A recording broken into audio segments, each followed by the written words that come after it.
Yes, everyone, what's going on? Welcome back to the channel. My name is Stephen Howson. This is a little bit of transfer talk. We've got some new names in the mixer. Apologies for not uploading as frequently, but I like to try and keep it high quality rather than quantity. You know what I'm saying? And when there's nothing to talk about, what's the point in fucking talking? So, that being said, there's it's bleak on the outlook. And remind me later on, and we will talk about the plight of the once conquering Bradford Bulls for those in the comments. Cheers for tuning in. Make sure to give it a like, drop a subscribe if you're new around these there parts, and yeah, we'll get into it, shall we? And there's quite a little bit of stuff to cover outside of United, so we'll get that into a minute. Right then, so Ahmad Traore, right? I thought this was Adama Traore for a minute, and maybe that's what everyone else thought. So this is in the once great local newspaper, now disreputable online blog. Mr. Junior Meninga says, "Hi, Stephen, brother. Hope you're good." I'm all right, I guess. How are you? And they're saying that United are exploring the possibility of signing right winger Ahmad Traore from Atalanta. Italian sources reckon that he's not going to come cheap. Well, United. Despite only getting a little bit of playing time in Serie A, he became their youngest player at 17 years and 109 days to score on his league debut when Atalanta got smacked 7-1. When Atalanta smacked 7-1 past Udinese. I've got all sorts of pop-ups coming up on my screen. That's all right, laughing at. One sec.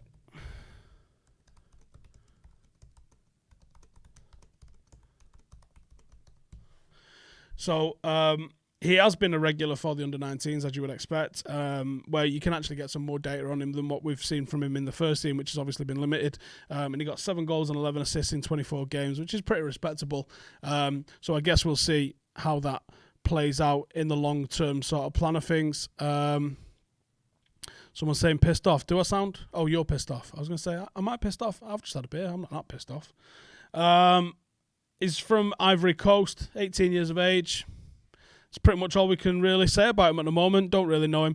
Look, I'm not the kind of guy that's going to sit here and be like, oh, I've watched loads of him. If I haven't. If I have, then I have. But, you know, I honestly could walk past this fucker in the street and not have a clue. So we'll see.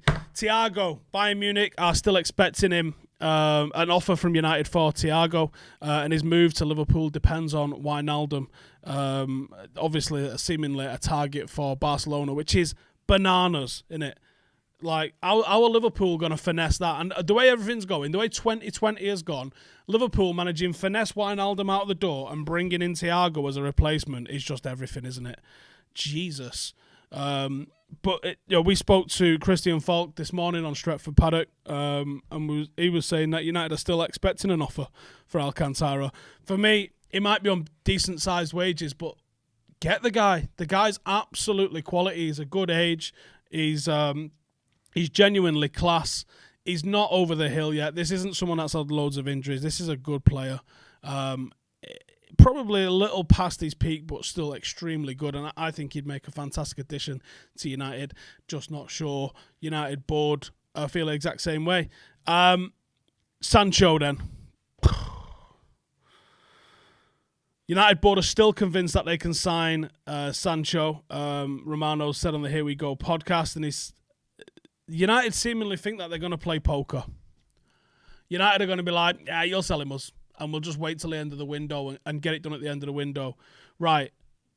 Who does it benefit doing this? If United was shit hot at negotiating and we had an amazing poker face where we'd like stare people down and get 20 million off the price, and we did it every time, and we was like fucking ninja assassins at doing it, like, no.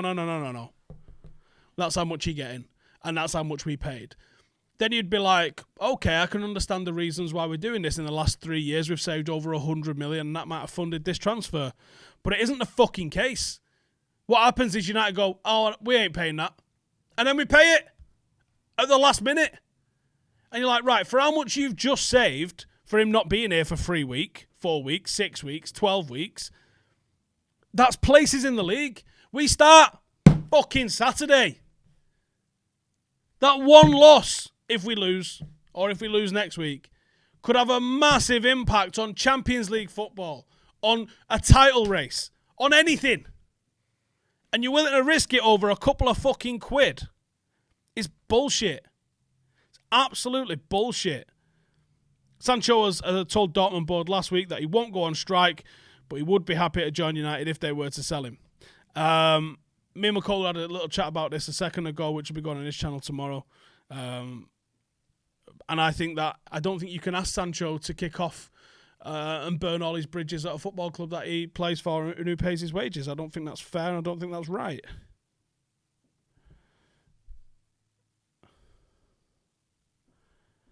I mean, do you agree? Do you disagree? Let me know in the comments.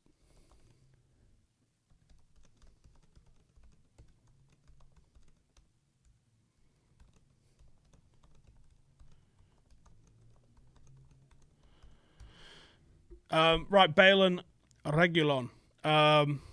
Bit of Spurs news for everybody. The Bale one I find quite funny because I think you'd have to go a long way to find a United fan who really wanted Gareth Bale in a United shirt. But now that Spurs are getting him, suddenly everyone wanted him. Which I find it funny. Sad, but funny. Looks like Reguilon's at Spurs training ground, ready to complete his medical and get that shit done. And Bale's agents come out and says Gareth has explained how Spurs have a special place in his heart. And without a doubt, Gareth is closer to leaving Madrid than any time in the last 7 years. The fucking scenes. And it is a very Mourinho signing. I mean, he literally signed Sanchez.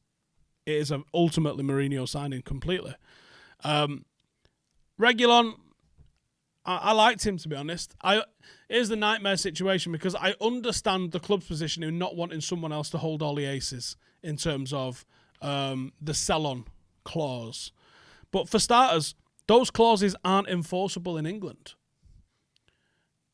For two, the player has to agree to go back in a few years.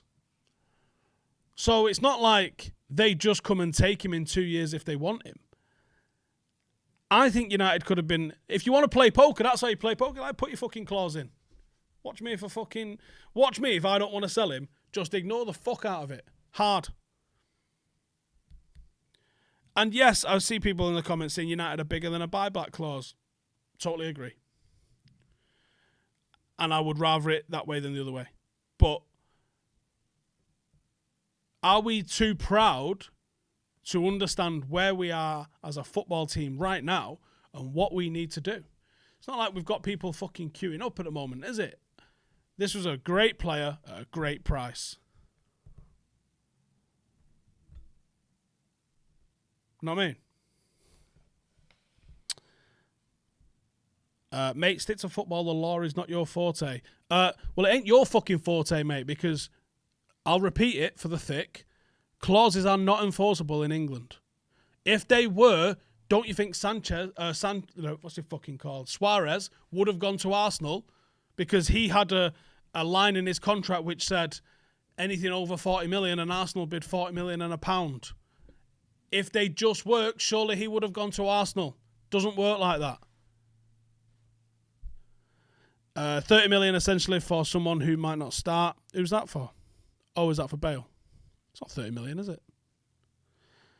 I'm a barrister. Well, you want to fucking give all that fucking wage back then because you haven't got a fucking clue what you're talking about because they're not enforceable in UK sport. They're not.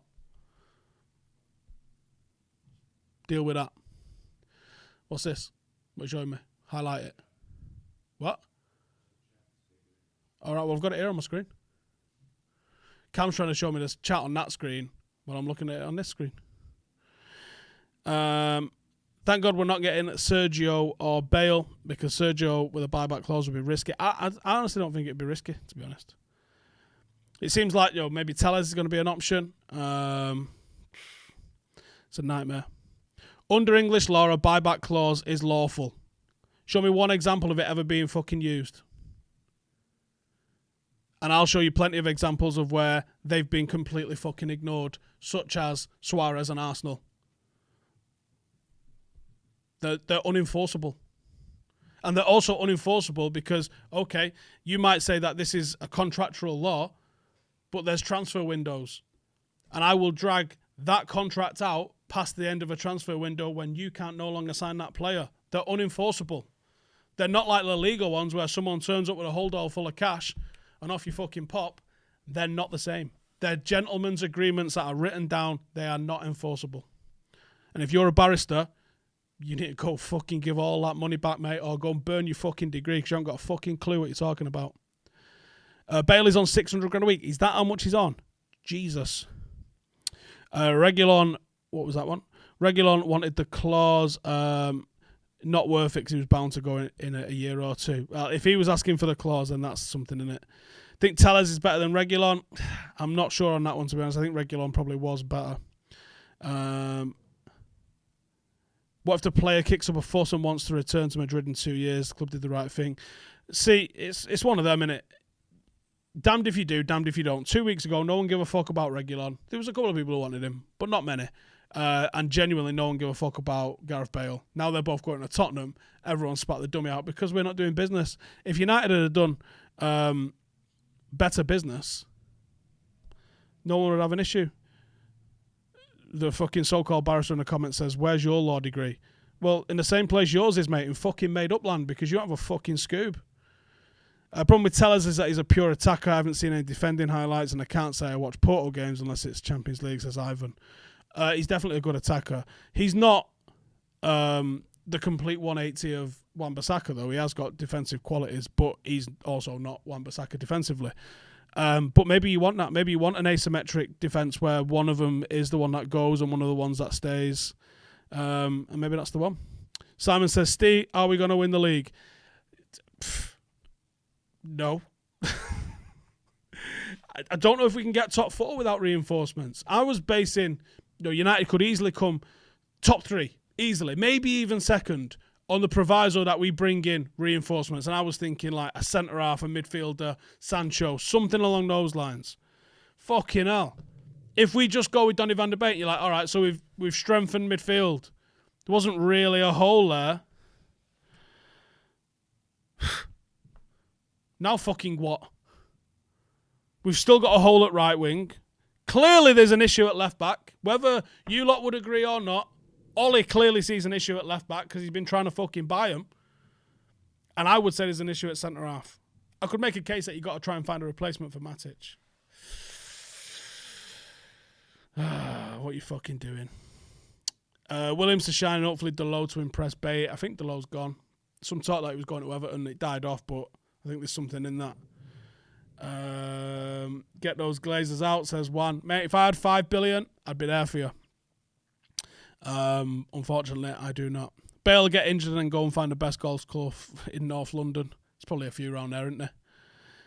No point training up players for Real to buy cheap in 2 years. Again, it's one of them, though, innit? The clauses are the clauses. Unless you're a barrister that thinks you know better. Do what you fucking want with them, to be honest with you. Regulon's been with Madrid about 10 years. He wanted to play for Madrid since he was 5. The minute they ask him to go back, he's definitely going to come back. Yeah, and that's the issue is more when they say come, if he wants to, he can kick off and he can...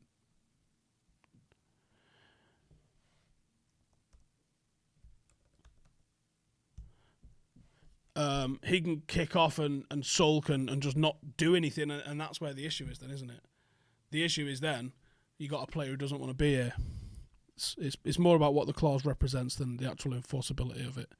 Have I seen rumours of a Russian billionaire that wants to buy United? No, but I'm sure he's got absolutely zero skeletons in the closet.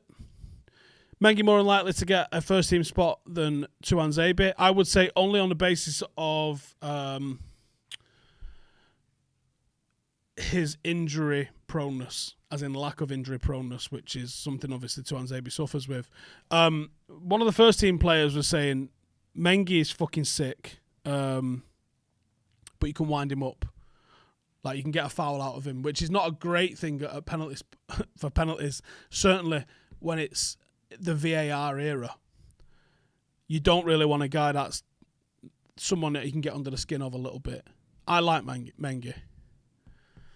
But I think that's something that's got to be fixed with him, I think. Maybe that's just experience. Maybe that's someone having a word with him. We'll see.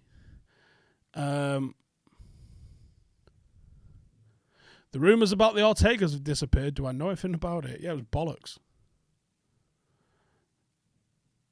Fully fit Mengi or Axel? Probably Axel. I do believe all the nose around Joel Glazey's played about him coming out as a hero to the Twitter mob at the end of the window. No. I just think they're incompetent. Russian wants to buy United, used to own the Brooklyn Nets. Didn't Jay-Z own the Brooklyn Nets, or did I just make that up? What's my stance on Jadon? What do you mean? What do you mean? Do I think it'll happen? I think United are playing poker with the wrong guy, to be honest. I think Dortmund don't give a shit if they sell and they don't give a shit if they do. And that's a good position for them to be in, but not a good one for us to negotiate. Oh, Jay-Z owned like 1%. See, there you go. Is there a bigger law than Madrid or Barcelona to a Spanish footballer in the Prem? Always nervous about a Spaniard in our books. Yeah, strange one, isn't it? Some have come and done well, though. Can't deny that. Right, should we talk about some happier shit? Right, for those that live local-ish. Stretford Paddock, we created a football team, didn't we? I don't know how many of you have seen the series. If you did, let me know in the comments what you thought of the series. I've been very happy with the series. I think Adam and the lads have done a fantastic job making a series that we've done. And we joined the league, and we are playing Saturday League football. We've got ambitions to get to where hashtag have got, which is to getting into that first round of the FA Cup. That's my long-term ambition for it. We've been making documentaries and match highlights and stuff like that going out. We played a lot of difficult teams deliberately in pre-season to try and get the lads ready for what was coming in the league. Saturday, we play our first match in the league. We're playing against Bury AFC. It's an away game. You can come to that. Go and check out the website for seeing where that is. But I'm not asking people to come to that. I'm asking you, if you're local, to get your ass down and give us some support on the 26th of September. Entry will be free. Free entry. We are taking a voluntary donation for Droylsden because they've gone tits up and had to resign from the league this year, but we'd like to see them back. We're just in East Manchester. There's a Metrolink right away from town. Free entry, 2 o'clock kickoff. We're going to have United on the telly, and then you'll be able to turn around and watch Stretford Paddock. Hopefully 2 wins on the day. You get a little bit of money behind the bar for Droylsden. You can have a pint and watch the game at the same time and watch Paddock, cheer on the likes of Ronaldo, and give abuse to Cam if you want. Evie says, I'll be over from Sheffield for the next week on the Paddock. There's so many people, like there's people flying from Ireland. I know there's people coming up and getting the train from down London. Macclesfield have gone out of business. There's so many clubs, and there's going to be more as well. Amo says, I enjoy watching the videos in the Stretford Paddock series. Who do I want to win more, Paddock or United? It's totally different. They're not even on the same thing, is it? If you want to come down and support, you've been more than fucking welcome. We're going to have a fucking right one. We are, we can stand, we can fucking have a balloon in the terraces, you can have a beer, it's free entry, and it's live football in Manchester, which you're not able to do. You can't watch City, you can't watch United, but you can watch the fucking Paddock. And if you can only have 6 people in your fucking garden at the moment, well, I can have a fucking 1,000 in that stadium. So get your asses down. We are encouraging people to wear masks, but it's not mandatory because it's outdoors. We will be temperature checking everybody on entry. I'd love to see as many of you down there. And here's my little pledge. If you're a Patreon, I will buy you a pint as long as you're of age. So if you're a Patreon and you come up to me and you show me that you're in the Patreon group, I will get you a fucking pint. So I'm taking a right stack of cash down, and I'll gladly stick it all behind the bar for Droylsden. We're paying for the use of the stadium. We'll be taking a donation for people on the day, and I'll be putting a fucking right load behind the bar, and I'll be getting a round in if we win as well. So if you want to come and join, come and get in the mixer. If you want to join the Patreon, you go, do you know what? I'll fucking join because you get my fucking pint back next week. The link is in the description below. There's all sorts of shit going on. And that's that, really. But I would love to see as many of you. Can I argue with you about buyback clauses? Yes, do it face-to-face, but with a mask on because we're all keeping safe. If you want to come down and check us out, we've got a fucking fantastic little stadium in Droylsden. It is on the Metrolink. There are 4 pubs between the Metrolink station and the ground, and it's only 100 metres. We're having a fucking right good day. We're going to watch United win, and I'm going to watch Paddock make fucking history in our first ever home game coming. So hopefully, loads of you are going to... Yeah, don't go if you've got symptoms. I think that goes without saying. Do not fucking go if you've got symptoms. But there you go. If you're a Patreon, I'll get you the fucking beers in. If you're not a Patreon, join now. And if you're a Patreon on Saturday next week, 26th of September, and you show me that, I'll get you a fucking pint and say thank you. And we'll stick some money behind the bar. But cheers for tuning in. We're going to have a fucking good laugh as we're doing this. We don't know where the journey's going to end, but we're having a fucking good old time doing it. We've sold a shitload of shirts. We've made some good content, and I can't wait now for it to be competitive. And let's see where we're really at. We could not win a game, and we could win every game, and then there's everything in between that could happen as well. It's fucking real, innit? So let's see. United play 5:30 on Saturday. That's this week.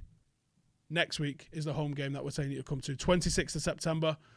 United kick off at 12:30. We'll have that game on in the bar. Then you can turn around and watch the Paddock. Cheers for tuning in, everybody. Make sure to subscribe, and I'll see you guys in the next one. Laters.